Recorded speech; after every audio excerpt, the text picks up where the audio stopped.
Good morning, ladies and gentlemen. Well, good evening, ladies and gentlemen. It is I, JP, the voice that makes the moist, your favorite color commentator, here to give you my WWE roster shakeup. Monday, April the 16th, 2018.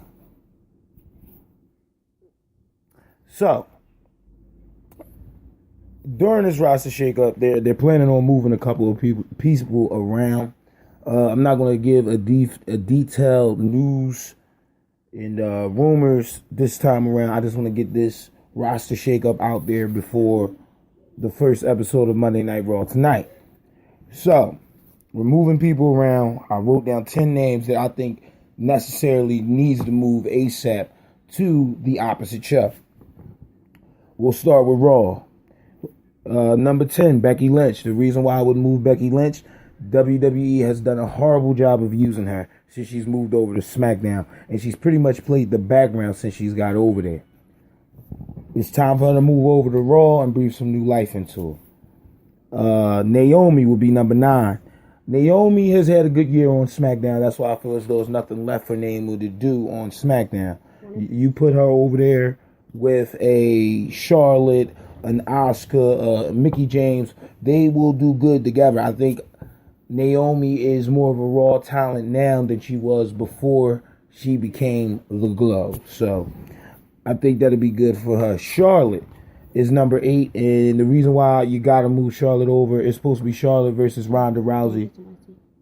It's supposed to be Charlotte versus Ronda Rousey for WWE WrestleMania 35, and that's supposed to actually main event WrestleMania. You can't build that storyline with Charlotte being on SmackDown. I think it would make more sense. And plus, Charlotte, for the most part of this year, looked like she was out of order because she was playing with the B players on SmackDown. Nothing against SmackDown. I'm actually a SmackDown fan. The Usos. I think it's time for the Usos to move over to Monday Night Raw after being so dominant on SmackDown Live.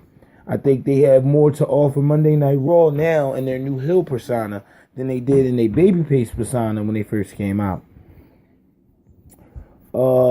Chad Gable and Shelton Benjamin. Now, here's an interesting tag team who I think will gel well with the Hardys, the Broken Wyatts, or even Razor and Akam. I think this team can be more of a utility team where they play in between championships. Like these are great number 1 contenders right here, and I think that's would be a good tag team to use in that capacity.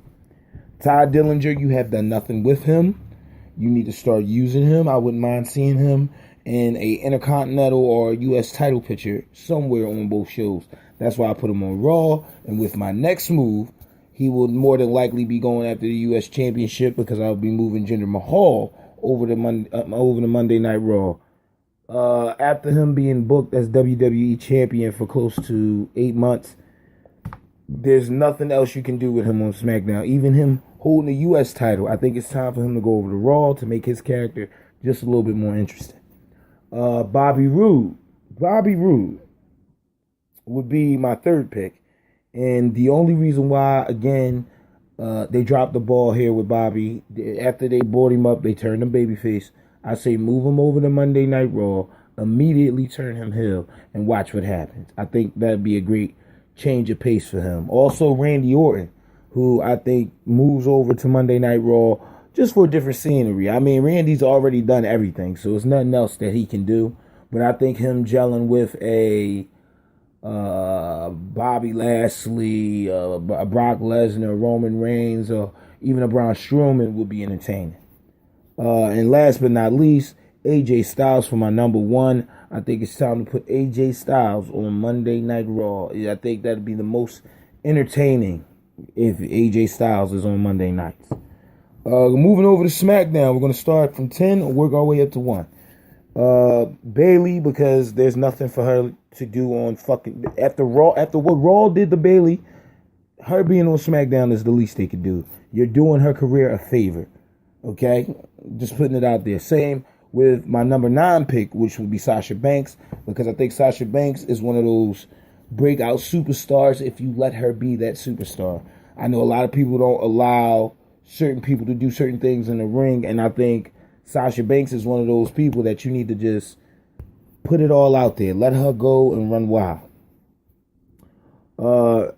Moving into my 2 tag teams, of course, Matt and Broken Bray Wyatt. The reason why I would move them over with returning Jeff Hardy, and if you're not going to put the Hardy Boys together, I wouldn't want to see them two in the same facility. So I wouldn't mind moving Matt and Bray over, or even just Jeff Hardy. But I would not like to see all 3 of them in the same show. No, I don't think that's going to work. Of course, the Bar, before they got squashed by Braun Strowman and Nicholas, the Bar was pretty much dominant of the whole tag team division, of what was ever left of that tag team division throughout the year. I believe if you move the Bar over to SmackDown, they'll breathe again another fresh life into fucking the Bar. I think the Bar got at least 2 more years to go as a tag team, and they could be heralded as one of the best tag teams that ever graced the WWE. Apollo Crews. I would move Apollo over to SmackDown only because the roster is smaller. Bless you. Only because the roster is smaller. And I think that the Apollo Crews character could grow more over in SmackDown. Only because it's a little bit more of an intimate crowd. And I haven't even talked about NXT call-ups yet. I remember maybe 2-3 months ago I was hearing that they was going to start moving cats down to NXT, which I wouldn't think would be a bump down. That's actually a bump up considering everything NXT is doing right now. So yes, definitely Apollo Crews would probably be one of the first persons I would put on that list to move down just to get a little skilled. Him and Baron Corbin would be another person that I would do that with. But my 4th pick, Seth Rollins, of course, with Jinder Mahal moving over to Monday nights.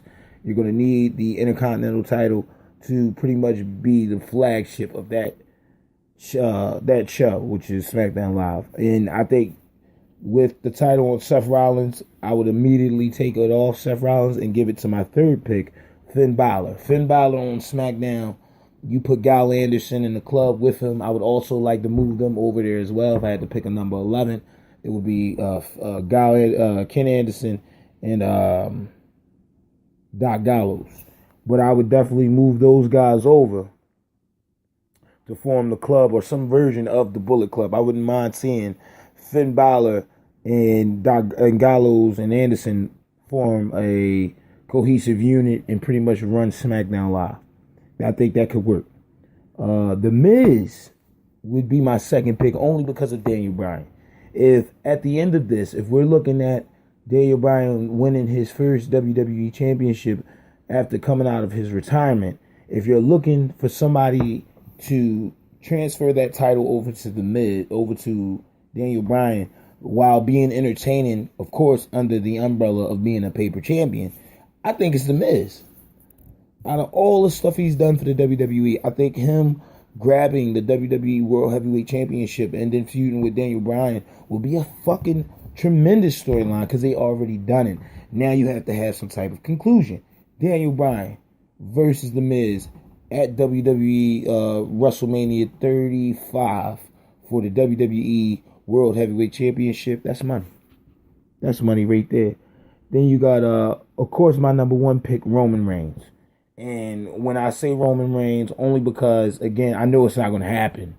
Just like I don't think AJ Styles moving from SmackDown to Raw is going to happen. But if it did happen, I think Roman would flourish over on SmackDown because there is no big heavies on SmackDown outside of Baron Corbin. I think Baron Corbin is one of your bigger guys. But outside of him, you're really the big dog in the yard. And for the most part, that is my roster shakeup. That's all I'm going to put out there for the day. I wanted to come on here and do a little bit of news, do a little bit of rumors. I'm going to get ready for Raw. And, I'll talk to you guys on my Monday Night Raw review. Of course, check me out on Twitter, JP Outlaw. JP Outlaw, just look it up. It's on the Twitter joint. It'll be JP space and then another lab. It'd be lab after that. LB, LEB. And it's that easy. Of course, if you're not following me on Twitter, follow me on Facebook, JP Outlaw Labcast. Of course, that's with the group you can get invited to the group, or you can just follow me. And of course, every time I get brand new episodes and I upload, you will be the first one to get them with all notifications, okay? Of course, give me a holler. Check me out on Wrestling Amino, where we are now sitting comfortably at 952 followers as far as the JP Outlaw universe goes. So, yeah, we're growing. We're growing. As always, give me a shout out. Give me a holler back. These are my switches that I would make. I hope you guys enjoyed this and my reasoning on why I'm doing it. And I will talk to you guys tomorrow with Monday Night Raw. Peace.